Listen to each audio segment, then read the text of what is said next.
guys! Welcome back to my YouTube channel. Ngayong araw na to gagawa po tayo ng biko. So yun po yung mga ingredients natin. Ngayon po mag-start na po tayo pagluto. So dito po sa amin, nandito kasi kami sa Qatar.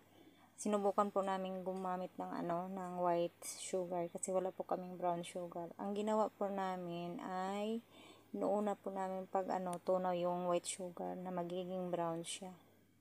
So, ayan guys, kailangan mainit po yung ating kaldero. So, ayan, hayaan lang po natin siya na matutunaw yung ating white sugar. So, imimix lang natin siya hanggang hindi siya magiging masunog yung ating white sugar. Ang inaano lang po natin na magiging brown po yung ating white sugar. Kasi mahirap po dito, wala po kaming brown sugar. Kaya ang ginamit po namin is ang white sugar. Yun lang po ang available namin dito sa kusina. So, ayan guys, paunti-unti na pong natunaw na yung ating white sugar. Nagkukulay na din siya.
So, ayan na po, naging na po siya, natutunaw na po yung ating white sugar. Hintayin po natin na lahat-lahat talaga na matutunaw bago natin ilalagay yung ating coconut milk. So, yung coconut milk natin guys is nasa can. Wala po kaming fresh na coconut milk. So, ang ginagamit po namin dito is nasa can lang po siya. Tingnan natin po kung anong resulta nito. Kasi hindi po katulad dito sa atin sa Pinas na mayroon ng talaga. May mga fresh tayo na mga gamit. Ganun. So, ayan. Dahan-dahan lang po. Kunti na lang po at matutunaw na po ang lahat ng sugar natin. So, talagang bantayan natin siya guys na pag-mix ng ating sugar na hindi siya masusunog kasi mapait siya pag nasunog eh.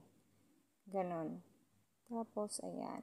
Tingnan nyo po, dahan-dahan na po siya lumapot. Ayan na. So, naka-prepare na po ako ng aking rice. Nakaluto na po ako ng aking malagkit. Ayan po siya. So, ready to mix na po yung ating coconut milk sa ating brown sugar. Hindi po, white sugar na ginawa natin tinunaw natin. So, ayan na po guys. Ayan na. Nakita nyo naman po, kunti na lang po yung natira.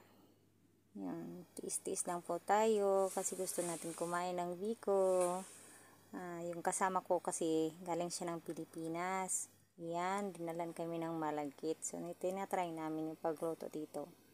Yung malagkit na yun, ginawa namin biko. Yan, kasi namimiss na namin yung biko.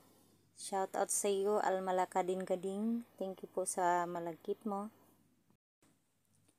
So, ayan na siya guys. Tiis-tiis lang po tayo.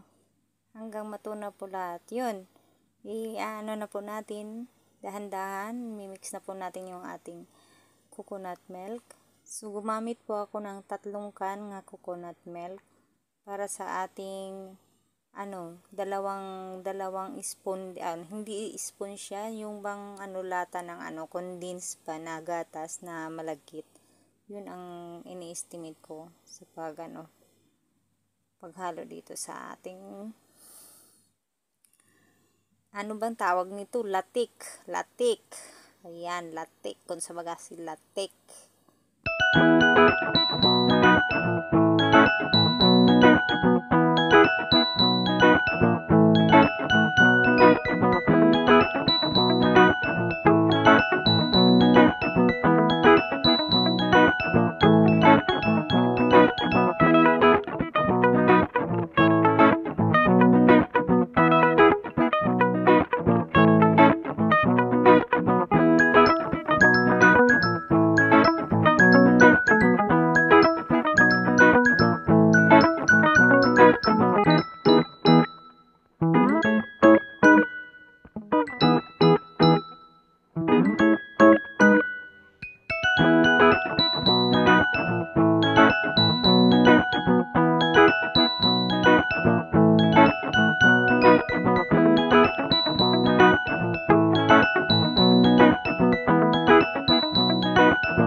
Ayan po guys, ang ating latik. Maano na po siya, nagdahan-dahan na po siya nagiging malapot. Yan. Ngayon, ang gawin po natin, ilagay po natin yung ating malagkit na nasaing na. So, yun. Na-mix na po natin siya. So, yan na po siya guys. Kailangan i-mix mo na mabuti at ma-absorb yung latik sa kanin. Lahat. Yan na po siya. Ready to serve na po. Thanks for watching. See you to my next videos. Bye bye.